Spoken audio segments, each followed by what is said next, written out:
জীবনীকে বলা হয় সিরাত, জন্মকে বলা হয় মিলাদ। বলেন তো জীবনীকে কি বলা হয় আর জন্মকে কি বলা হয়? কিন্তু এলাকাবাসী মিলাদ মানে অন্য কিছু বুঝে। মিলাদ মানে তাদের মাথায় একটা কাল্পনিক চিত্র এসে পড়ে যে মিলাদ মানে আমাদের ঘরে হুজুর আসবে, আসার পর কিছু এই সেই করবে, নাচানাচি করবে, শেষে একটা মোনাজাত দিবে। বাস্তব অর্থে এটা না। মিলাদ মানে জন্ম। বলেন মিলাদ মানে কি? মিলাদুন নবী মানে মুহাম্মদ সাল্লাল্লাহু আলাইহি সাল্লামের জন্ম। মুহাম্মদ সাল্লাল্লাহু আলাইহি সাল্লামের জন্ম। তাহলে মিলাদুন নবী অর্থ কি? মুহাম্মদ সাল্লাল্লাহু আলাইহি সাল্লামের জন্ম।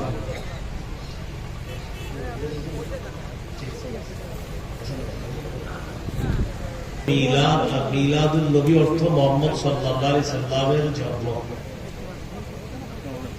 দেখেন অনেকে আমাদেরকে বা আপনাদেরকে প্রশ্ন করতে পারে, আপনারা কি মিলাদ মানেন? এই প্রশ্নের ভিতরে অনেকে একটা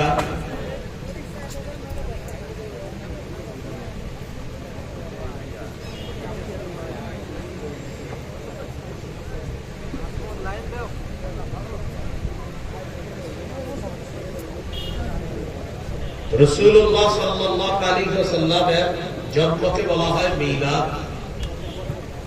অনেকে আপনাকে আমাকে আমাদেরকে প্রশ্ন করতে পারে যে আপনারা কি মিলাদ মানেন কিনা?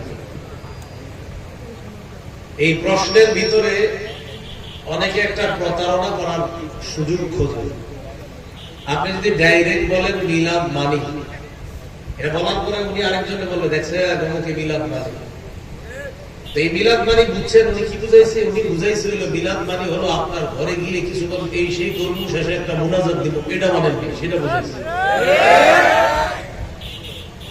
এই জন্য আপনাদেরকে কেউ যদি বলে মিলাদ মানে, উত্তর দিবেন জন্ম অর্থে মিলাদ মানে। কি বলবেন? কেউ যদি বলে মিলাদ মানেন, তো উত্তর দিবেন জন্ম অর্থে মিলাদ মানে। অনেক সময় অনেকে বলে চলেন আমার ঘরে চলেন মিলাদ আছে, মানে কি কারো জন্ম হবে ঘরে? দেখেন ভাই, কেন আমরা এই একটা কথা আরেক জায়গায় কেন আমরা সঠিকভাবে প্রয়োগ করি না? হ্যাঁ, মিলাদ যদি ঘরে যে নবীজি সাল্লাল্লাহু আলাইহি সাল্লামের জন্মকে কেন্দ্র করে যেই যে ঘটনা ঘটছে এই নিয়ে আলোচনা আছে, আসেন সেটা ঠিক আছে। তাহলে কেউ যদি আজকে থেকে আপনাদেরকে প্রশ্ন করে মিলাদ মানে, উত্তর দিবেন জন্ম অর্থে মিলাদ মানে। কি বলবেন? রাসূলুল্লাহ সাল্লাল্লাহু আলাইহি ওয়াসাল্লামের জন্ম বার কবে? মুসনাদে আহমদ 4 নম্বর খণ্ড 172 নম্বর পৃষ্ঠা। উলিদা রাসূলুল্লাহ সাল্লাল্লাহু আলাইহি ওয়াসাল্লাম ইয়াউমাল ইসনাইন। রাসূলুল্লাহ সাল্লাল্লাহু আলাইহি সাল্লাম সোমবারে জন্মগ্রহণ করেছেন। কি বারে? সোমবার। নবীজি সাল্লাল্লাহু আলাইহি সাল্লামের জন্ম তারিখ কবে? এটা নিয়ে অনেকগুলা মতভেদ আছে। কেউ বলেছেন রাসূলুল্লাহ সাল্লাল্লাহু আলাইহি সাল্লাম 2রা রবিউল আউয়াল জন্মগ্রহণ করেছেন। কেউ বলেছেন 8ই রবিউল আউয়াল, কেউ বলেছেন 9 রবিউল আউয়াল, কেউ বলেছেন 10, কেউ বলেছেন 12, কেউ বলেছেন 17ই রবিউল আউয়াল। কারো কারো মতে রবিউল আউয়াল মাসের 8 দিন বাকি থাকতে রাসূল সাল্লাল্লাহু আলাইহি সাল্লামের জন্ম। আবার কারো মতে রমজানের 12 তারিখে নবীজির জন্ম। এটা একদম নতুন শুনছেন, রমজানের 12, যদিও বর্ণনাগুলো নিতান্তই দুর্বল। ইবনে কাসির রাহমাতুল্লাহি আলাইহি আল বিদায়া ওয়া নিহায়া নামক কিতাবে সবগুলা বর্ণনা দুর্বল প্রমাণিত করে আলোচনায় এনেছেন 3টা বর্ণনা। কয়টা? 2, 8, 12। 2, 8, 12। 2 তারিখের বর্ণনাটা আলোচনা করার পর প্রমাণিত হয় 2 তারিখের বর্ণনাও দুর্বল। আগে বুঝেন সূত্র। সূত্র কাকে বলে? সূত্র বলা হয় আমি একটা কথা বলবো, আমার থেকে তিনি শুনছেন, তিনি এই কথাটা তাকে বলবে, তিনি তাকে বলবে, এগুলোকে বলা হয় সূত্র। কি বলা হয় বলেন তো? সূত্র। আনিল ওয়াকিদি আন আবি মাশার, ওয়াকিদি নামে একজন ছাত্র তার উস্তাদ আবু মাশার থেকে বর্ণনা করেন। উলিদা রাসূলুল্লাহ সাল্লাল্লাহু আলাইহি ওয়াসাল্লাম ইয়াউমাল ইসনাইনি লাইলাতাইনি খালাতা মিন শাহরি রবিউল আউয়াল। ওয়াকিদি তার উস্তাদ আবু মাশার থেকে বর্ণনা করেন নবীজি সাল্লাল্লাহু আলাইহি সাল্লাম 2 রবিউল আউয়াল জন্মগ্রহণ করেছেন, কিন্তু 2 রবিউল আউয়ালের জন্মটা কি বলছি আমরা? দুর্বল। দুর্বল কেন? সূত্রে একজনের নাম ওয়াকিদি, আরেকজনের নাম আবু মাশার। যেমন আমি একটা কথা তাকে বলছি, তিনি তাকে বলছে। আমার নাম আরিফ, ওনার নাম আপনারা জানেন, হ্যাঁ, সাইফুল ইসলাম। তো আমার থেকে তিনি, এটাকে বলা হয় সূত্র। ওয়াকিদি থেকে আবু মাশার ওয়াকিদি থেকে বর্ণনা করেছেন। তো আবু মাশার আর ওয়াকিদি তাদের দুজনের সম্পর্ক হলো ছাত্র আর ওস্তাদ। আবু মাশার হলেন ওস্তাদ, ওয়াকিদি নামে একজন, তিনি হলেন ছাত্র। বুখারী শরীফের ব্যাখ্যা গ্রন্থ যিনি লিখেছেন ফাথুল বারী, তিনি লিখেছেন এই ওয়াকিদির ব্যাপারে মাতরুকুন মা'আসিআতি ইলমিহি, তার অনেক জ্ঞান বুদ্ধি থাকার পরেও বর্ণনার ক্ষেত্রে তিনি পরিত্যাজ্য, তাই তার বর্ণনা গ্রহণযোগ্য না। আর ওই যে সূত্রে আরেকজন আবু মাশার, তার ব্যাপারে বলছেন দাঈফুন ফির রিওয়ায়া, তিনি বর্ণনা করার ক্ষেত্রে একজন দুর্বল।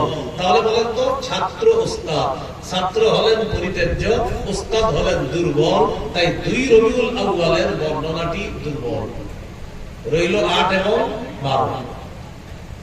8 তারিখের ব্যাপারটা বলার আগে আমার সাথে একটু বলেন হস্তি বাহিনী যে বছর কাবায় হামলা চালায়, ওই বছর রাসূলুল্লাহ সাল্লাল্লাহু আলাইহি সাল্লাম জন্মগ্রহণ করেছেন। এই ব্যাপারে সকল ঐতিহাসিকগণ একমত। আলাম তারা কাইফা ফাআলা রাব্বুকা বিআসহাবিল ফিল, এই আসহাবুল ফিল এর মানে হলো হস্তি বাহিনী। এরা কাবায় হামলা চালাইতে গিয়েছিল। কাবায় হামলা যে বছর চালিয়েছে ওই বছর রাসূল সাল্লাল্লাহু আলাইহি সাল্লামের জন্ম। এই ব্যাপারে প্রায় সকল ঐতিহাসিকগণ একমত। এবার বলেন, কাবায় হামলা চালানো 50 দিন পর রাসূলুল্লাহ সাল্লাল্লাহু আলাইহি সাল্লাম জন্মগ্রহণ করেছেন। বলেন তো, কাবায় হামলা যে বছর হয়, হামলার কতদিন পর নবীজির জন্ম? 50 দিন। এবার আমরা তারিখ বের করব, কাবায় হামলা হয়েছে কয় তারিখে, তাহলে নবীজির জন্মের তারিখটা বের করা সহজ হয়ে যাবে। কাবায় হামলা হয়েছে মুহররম মাসের 13 দিন বাকি থাকতে, তাহলে মুহররমের 13 দিন পেয়ে গেলাম। মুহররমের পরের মাস সফর মাস, সফরের 30 দিন ধরেন, 30 আর 13 হয় 43। সফরের পরের মাসের নাম হলো রবিউল আউয়াল। রবিউল আউয়াল মাসের 7 দিন যাওয়ার পর সূর্য যখন ডুববে, ডুবার সাথে সাথে 8ই রবিউল আউয়াল শুরু। রবিউল আউয়ালের 7 দিন আর আগের 43, 43 আর সাথে কত হয়? 50। 50 দিন পর যদি নবীর জন্ম হয়, তারিখটি হয় 8ই রবিউল আউয়াল। বিদগ্ধ, বিশুদ্ধ, নির্ভরযোগ্য উলামায়ে কেরামের নির্ভরযোগ্য অভিমত হলো বিশুদ্ধ মতে নবীর জন্ম 8ই রবিউল আউয়াল। এই কথাটি বিশুদ্ধ, যদিও কথাটি প্রসিদ্ধ নয়। গাণিতিক হিসাবে নবীজির জন্ম 9 রবিউল আউয়াল। কি হিসাবে? গাণিতিক। এজন্য পৃথিবীর নির্ভরযোগ্য আলেমগণ বলেন নবীজির জন্ম 8 অথবা 9 রবিউল আউয়াল, এই কথাটি বেশি বিশুদ্ধ। রয়ে গেল 12 রবিউল আউয়াল। কত রবিউল আউয়াল? বলেন আমার সাথে, নবীর জন্ম 12 রবিউল আউয়াল। এই কথাটি প্রসিদ্ধ হলেও বিশুদ্ধ নয়। কি বললাম? প্রসিদ্ধ হলেও বিশুদ্ধ নয়। আর 8 অথবা 9 বিশুদ্ধ হলেও প্রসিদ্ধ না। যেমন কোরআনের আয়াত সংখ্যা 6666টি, এই কথাটি প্রসিদ্ধ হলেও বিশুদ্ধ নয়। 6236টি আয়াত, এটা হলো বিশুদ্ধ, কিন্তু এই কথাটি প্রসিদ্ধ না। 6666 এটা হলো প্রসিদ্ধ কথা, কিন্তু বিশুদ্ধ না। 6236টি কোরআনের আয়াত, এটাই বিশুদ্ধ কথা, কিন্তু প্রসিদ্ধ না। ঠিক 8 অথবা 9 রবিউল আউয়াল নবীজির জন্ম, এটা বিশুদ্ধ কথা, কিন্তু প্রসিদ্ধ না। 12 রবিউল আউয়াল নবীর জন্ম, কথাটি প্রসিদ্ধ হলেও বিশুদ্ধ না। তাহলে এবার এই কথা বিশুদ্ধ না কেন, এবার দেখেন আমি করি। عن عفان بن مسلم عن سعيد بن مينا عن جابر بن عبد الله وعبد الله بن عباس رضي الله تعالى عنهما ولد رسول الله صلى الله عليه وسلم يوم الاثنين الثاني عشر من شهر ربيع الأول জাবির ইবনে আব্দুল্লাহ ইবনে আব্বাস রাদিয়াল্লাহু তাআলা আনহুমার বর্ণনা আল্লাহ নবীর জন্ম রবিউল আউয়াল মাসের 12 তারিখ। আর আমরা দাবি করছি 12 তারিখটি কি প্রসিদ্ধ, তবে কি নয়। এবার দেখেন এই সূত্র মনে আছে না, সূত্র আমার থেকে তিনি, তার থেকে তিনি। এবার একটু বলেন আফফান সাঈদ, এই দুইটা নাম বলেন তো। আফফান হলেন ছাত্র, সাঈদ হলেন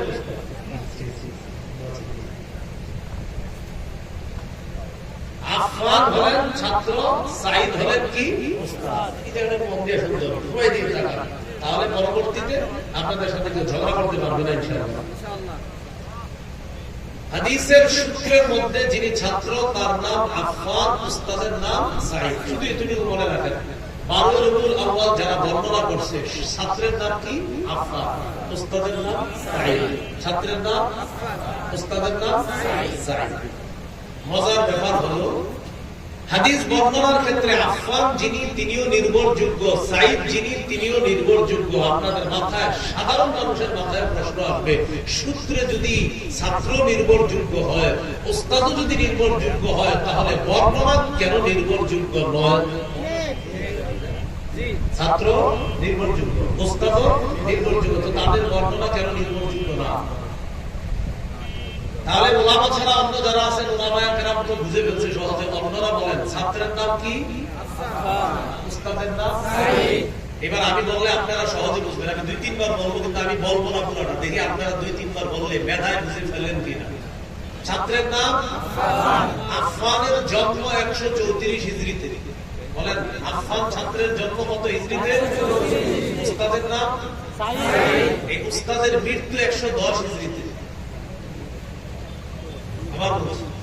উস্তাদের মৃত্যু 110 হিজরিতে, ছাত্রের জন্ম 134 হিজরিতে। আবার বলছি, উস্তাদ 110 হিজরিতে মারা গেছে, এর 24 বছর পর ছাত্রের জন্ম হয়েছে।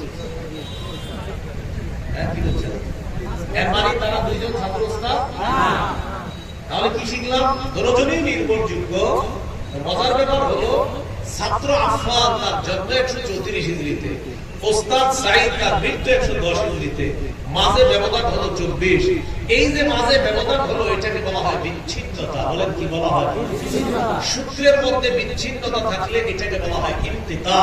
আর ইনকিতা যে সনদে থাকে এটাকে বলা হয় মুনকাতি' বা বিচ্ছিন্ন সূত্রের বর্ণনা। হাদিস বর্ণনায় অথবা ইতিহাস বা নির্ভরযোগ্য বর্ণনার ক্ষেত্রে বিচ্ছিন্ন সূত্রের বর্ণনা গ্রহণযোগ্য নয়। 12 রবিউল আউয়ালের বর্ণনার সূত্র এটা হলো বিচ্ছিন্ন সূত্র। এই সূত্রে 12 রবিউল আউয়াল প্রসিদ্ধ হয়ে গেলেও বিচ্ছিন্ন হওয়ার কারণে এটা বিশুদ্ধ নয়। এখন একটু শুনেন, এখানে আমার আগামীকালকে আপনাদেরকে অন্য দল বুঝাবে। জারিবিন হাবিব তো বইলা গেল যে এই জায়গায় নাকি আফফান আর সাঈদ তাদের মাঝখানে বিচ্ছিন্নতা, তখন আপনাদেরকে একটা আরবি সনদ দেখাইতে পারে, সূত্র ওখানে থাকবে। হাদ্দাসানা আবুল হাসান, এভাবে থাকতে পারে। হাদ্দাসানা আফফান, হাদ্দাসানা আবুল হাসান, হাদ্দাসানা সাঈদ ইবনে মিনা। অর্থাৎ আফফানের উস্তাদ হলেন আবুল হাসান, আবুল হাসানের উস্তাদ হলেন সাঈদ। এখানে কিন্তু আমার বিচ্ছিন্ন না, এটা আবার ঠিক আছে। আফফান তার উস্তাদ আবুল হাসান, আবুল হাসানের উস্তাদ সাঈদ। সাঈদ মারা গেছে, সমস্যা কি? তার ছাত্র আবুল হাসান, আবুল হাসানের ছাত্র হলেন আফফান। এটাই না আপনাদেরকে আরবি দেখাবে। দেখছো আরিফিন হাবিব বলে যে আফফান আর সাঈদের মাঝখানে নাকি কেউ নাই। দেখো আবুল হাসান নামে একজন আছে। কে আছে বলেন তো? হ্যাঁ, ধোঁকাবাজ কিভাবে ধোঁকাবাজি করে। আসলে এরকম একটা সূত্র আছে। এই সূত্র হলো ওই হাদিসের নাম কিয়ামত আল্লাহ হাওয়া আল্লাহ সফর। ওই হাদিসের মধ্যে আছে পাখি ডান পাশ দিয়ে গেলে ভালো ভাগ্য আর বাম পাশ দিয়ে খারাপ ভাগ্য। এই জাতীয় কোনো কথা ইসলামের মধ্যে গ্রহণযোগ্য না। পেঁচা এই বলে গেলে খারাপ ভাগ্য ভালো ভাগ্য, একটা হাদিস আছে এই জাতীয়। ওই হাদিসের সূত্রটাই না 12 রবিউল আউয়ালের মাঝে লাগায়া বলবে আপনাদেরকে। দেখছো আরিফিন হাবিব বলে আফফান আর সাঈদের মাঝখানে নাকি আরেকজন নাই। এই দেখো আরেকজন আছে।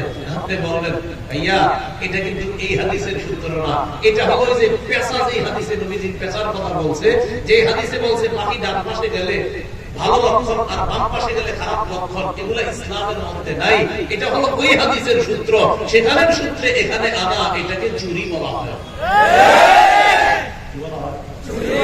আমরা সারাদিন থাকি এগুলা নিয়ে, আমরা বলে কি দেখো আমি খেয়াল, আমার নাম বলে বলছে আমি নাকি খেয়াল করছি, সূত্র আছে, আমি তো মানছি এই সূত্র, তো এই সূত্র তো এই সূত্র না, এটা তো আরেক হাদিসের সূত্র, এখানে এসে লাগাই দিছে, এই হলো ঝামেলা।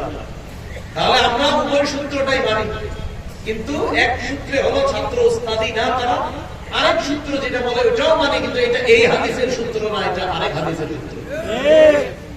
আল্লাহ আমাদের সকলকে খুব বিচক্ষণ ভাবে যেন আমরা ইসলাম পালন করতে পারি, আলেমদের সাথে থেকে আল্লাহ তৌফিক দান করেন। আমিন।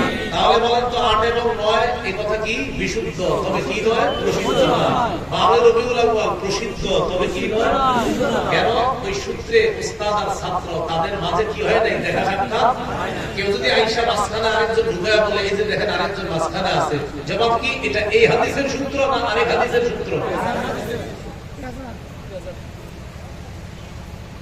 এবার আসেন ঝগড়ামুক্ত থাকার জন্য কি করবেন। যেমন আগামীকাল আপনাদের এলাকায় এরকম হইতে পারে, আপনারা এসে বলবে এই তুই কত নবীর জন্ম কবে, এরকম ঝগড়া হইতে পারে। ঝগড়া থেকে বাঁচার জন্য একটা বুদ্ধি দিতে পারে।